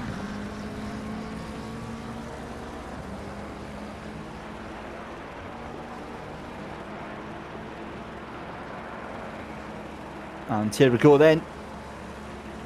Through that right-hander, coming up to Abbey then, one of the faster parts of the circuit, before we swap over Farm Curve. And again onto the brakes there. There is Christian Duploy just hiding in the background, hiding in plain sight. He's right onto the back end of this little group now. So is Abe Santima. This is definitely now a 4-car fight for 3rd position. It's a case of who is going to make a nuisance of themselves and push that little bit too hard as we go into this final 10 minutes of the race here. Round 9 of the Genisus Esports Kaizen Championship here from Silverstone. It's been a very quiet affair. We've been devoid of any real action since the first 5 minutes.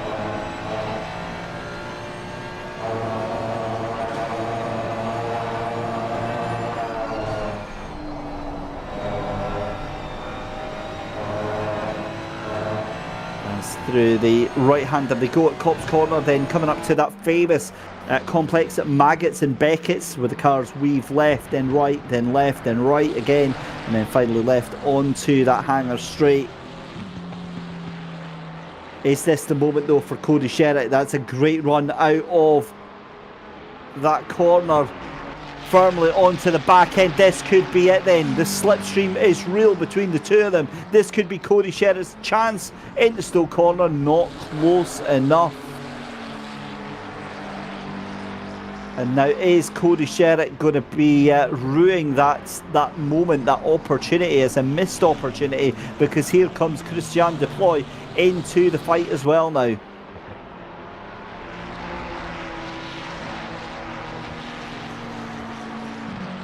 As across the line,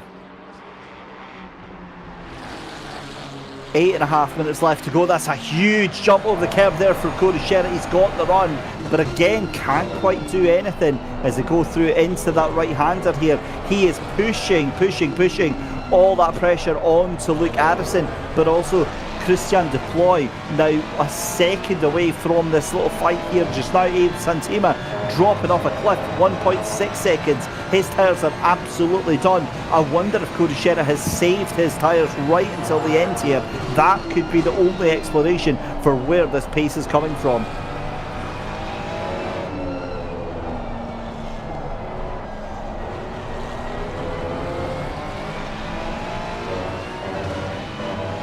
Out of that right-hander at Luffield, then on the run down to start another lap here, lap 41, and there'll likely only be another 4 laps left here with your race leader George Boothby away out in front, 15.5 seconds to the good of Tariq Adam in second place there in the number 2 McLaren, as this is the battle that we are staying watching just now. Luke Harrison versus Cody Sherritt, 0.2 of a second between the two of them here, and Sherritt nowhere near as close as he was on that last lap there. But again, it's all about opportunities, it's all about risk. How much is Cody willing to risk here? He looks properly locked on to the tail end of that car there. They go on the brakes at Stowe Corner, and that gap is now just under 1/10 of a second between the two of them here. It's a good run out of Stowe Corner, down into that left at Club, and then into Vale Corner. But again, it's just not close enough to actually do anything with it whatsoever.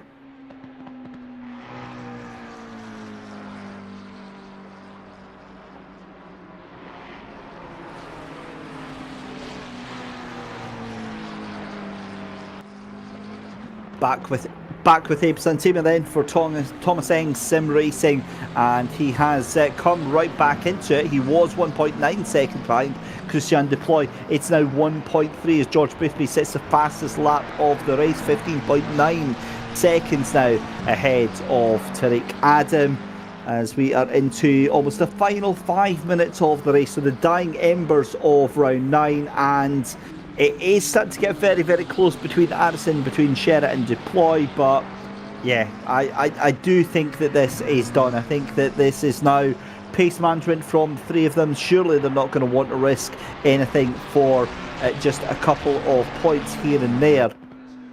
It's been a fantastic race, but you get to a point where you have to say enough is enough.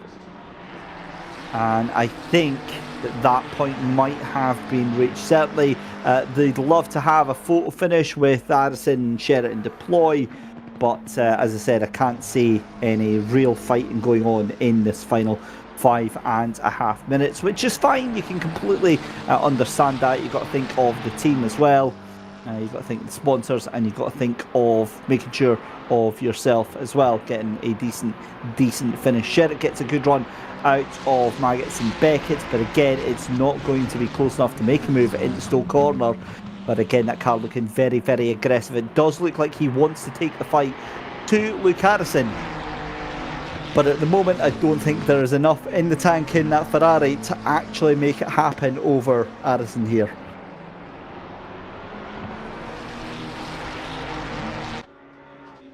So round Club Corner again, over the Hamilton Straight here, and Abe Santima 1.1 seconds behind now, so he is slowly bringing himself into this fight here. But again, what is there left to do? You can catch up to these cars here, but it means absolutely nothing in terms of being able to actually get past here, as Cody Sherritt here still trying to get the exit out of that corner. But if anything, that was actually Christian Deploy who had the upper hand and is slightly closer to that car in front. But again, 4 minutes left to go. I do think from the way that these cars are looking right now that this is pretty much how it is going to be.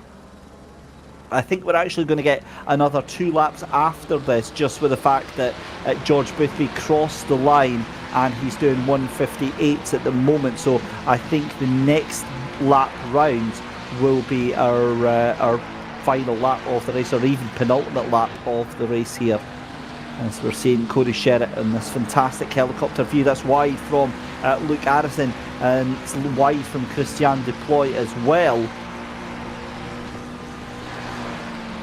3 of them go through Maggots and Beckett's yet again here.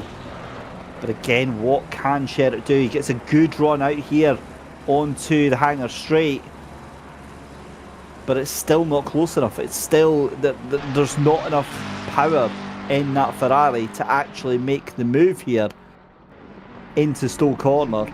And again, I think this is all just pressure now here at this point from Cody Sherritt onto Luke Harrison. As Abe Santima, you just see in the background here. What a glorious sight that is, though, to see the Genisus Esports car all, nose to tail coming around this circuit here. That is honestly fantastic stuff to see. And watching your race leader then, George Boothby, coming through along Wellington Street. He's going to be down into Brooklands and then into Luffield. And as I said, yeah, we've definitely got 2 more laps left of this race. So next time by will be the last lap of the race.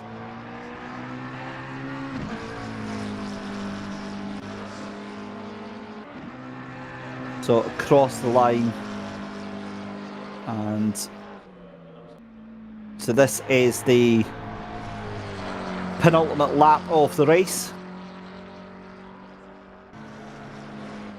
As we go back to Cody Sherritt.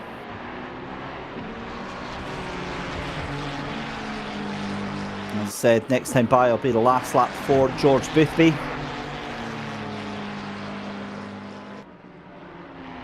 And again, like I said, I think this is done. I think this is entertaining to watch, but I can't see there actually being a move here from these 3 cars. Christian Deploy all onto the back of Cody Sherritt here. He looks racy. He looks like he wants to make this happen. But again, it's... yeah, I just don't know. Oh, that was a really good run, actually, though, from Cody Sherritt onto the back of Luke Harrison here. He's got the run. Is it going to be a move into Stowe Corner?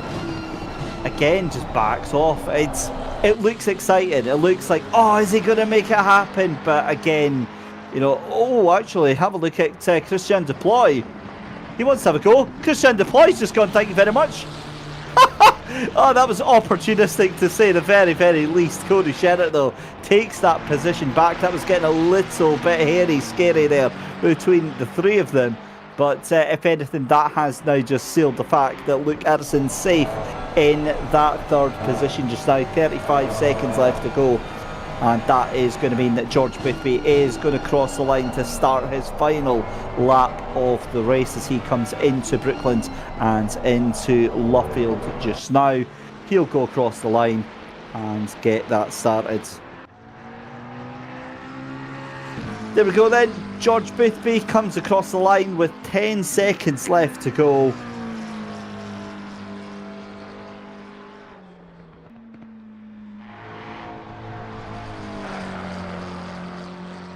And final lap of the race then for round 9 of the Genisus Esports Kaizen Championship.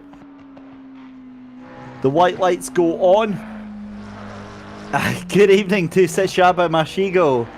Saying better late than never. Yeah, well, it's we've waited 90 minutes for this excitement.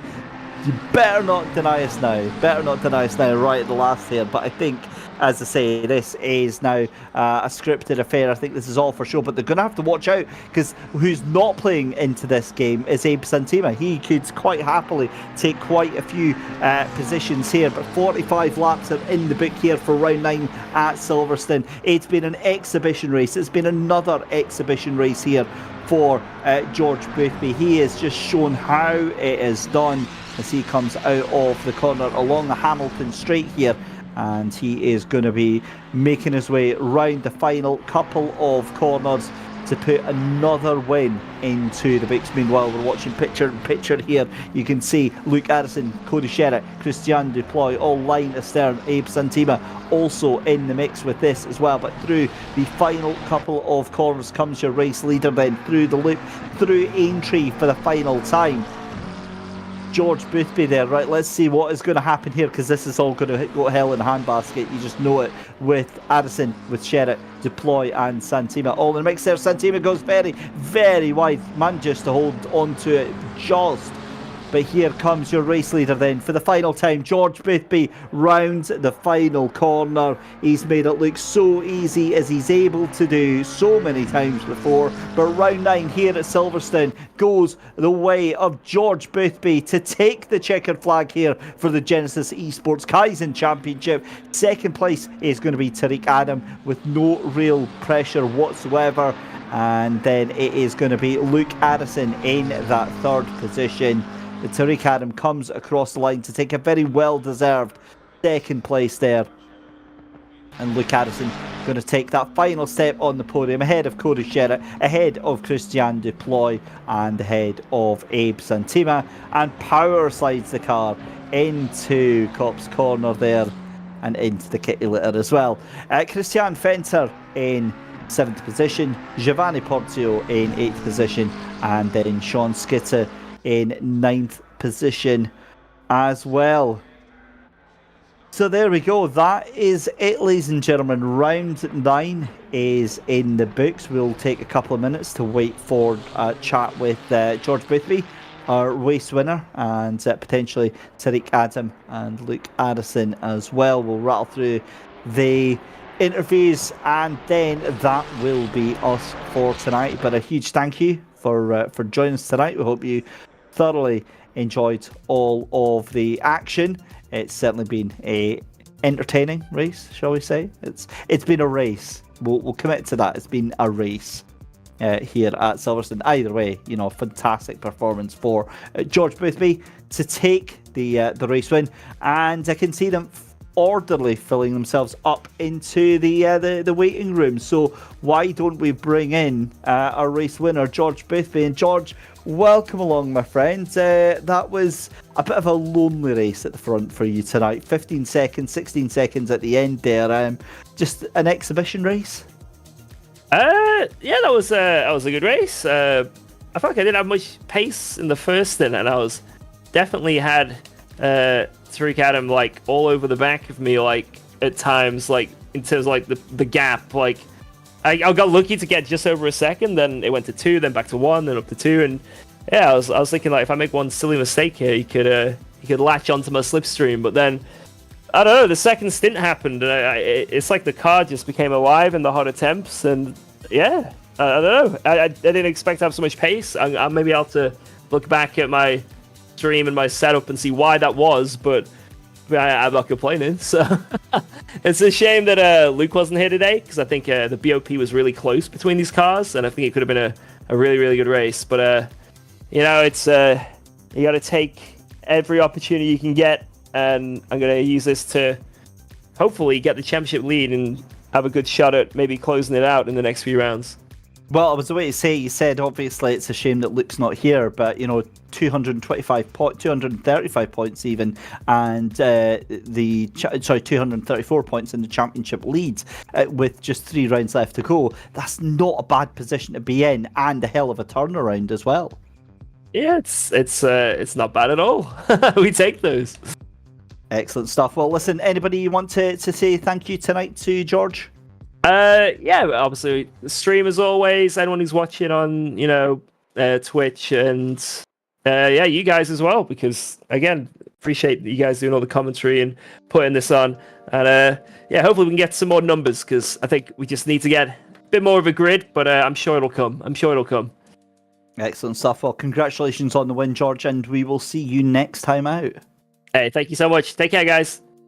There we go then, that's your race winner, George Boothby, getting some valuable points and moving up to our championship lead. Next up then, let's have a chat with second place. Let's bring in Tariq Adam for a chat. Tariq, congratulations on second place, and like George there, a bit of a lonely race, but for the first half of it, you were keeping him, within your sights, within 1 to 2 seconds. What happened?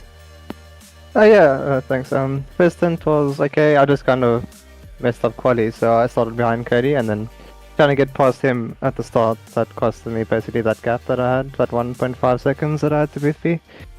And then I was keeping up, losing a few turns of it up maybe, but first stint was good, and then in the pit stop I got moved in the pit box, so I lost about 3 to 4 seconds there, and then Yeah, then I had Luke on the pit exit right behind me when he undercut. So I kind of killed my tires at the start, trying to keep him behind. And then the pace just completely dropped off, so I was just taking it a bit easier and chilling to the end. What's your thoughts on Silverstone as a track? Obviously very flat, but is it a track that you enjoy racing at? Yeah, definitely. I think it's a very good track. I do enjoy it, and yeah, I think I'm quite decent at it. But yeah, it wasn't the best today. Well, either way, it's still another 30 points for yourself. That's going to bolster your chances for the championship, put you around about sort of 16 points or so behind Luke Whitehead for this championship just now. Do you fancy maybe your chances taking second position? I'll definitely try my best, but I know next week at Suzuka, the Lambo is like the fastest car by a lot, so it's going to be quite difficult to keep up. But yeah, Monza's another chance for the McLaren to do well, so yeah, anything can happen. Well, fingers crossed for yourself, Tariq. Anybody that you want to say a thank you to tonight? Yeah, just the team for practicing, Gareth for putting on the show, and my parents for always supporting me and watching the stream. Absolutely love it. Tariq, always a pleasure to have a chat with you. Best luck, and we'll see you for the next round. Cool, thank you. There we go then, Tariq Adam in second position. And then rounding out your podium for tonight then, Luke Addison in that third position. It could have been so very, very different given all the fighting at the end there. But Luke, welcome aboard. That was starting to get a little bit scary towards the end with Cody and Christian putting you under pressure there. Thank you, guys. Yeah, it was a bit interesting.